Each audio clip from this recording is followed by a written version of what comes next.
So, good morning. Nandito tayo ngayon kasama si Sir Joseph para sa manual. So, ngayon pag-usapan natin bakit ba kinakailangan nating magdahan-dahan kapag dahan-dahan nating i-release yung clutch sa primera kapag naka-full stop yung sasakyan.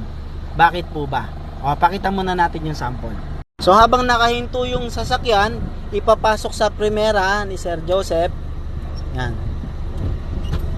Primera. At dahan-dahang i-release ngayon yung clutch.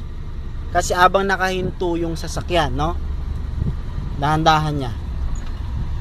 Yan.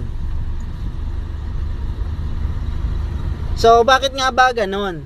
No, bakit dahan-dahang i-release yung clutch kapag naka-full stop yung sasakyan at gamit yung primera? Hindi kasi natin pwedeng biglain yung makina na idudugtong mo doon sa gulong na nakahinto. So habang kinoconnect natin yung gulong sa makina na umaandar, yung gulong na nakahinto, dahan-dahan po siya para hindi nabibigla si makina na nakakonekta yung ihilahin niyang gulong tumakbo, dahan-dahan niyang mapatakbo. Kung binigla mo yung kinonekta mo yon, mabubulunan yung makina, mamamatay. Road and Machine Care, ingat sa pagmamaneho.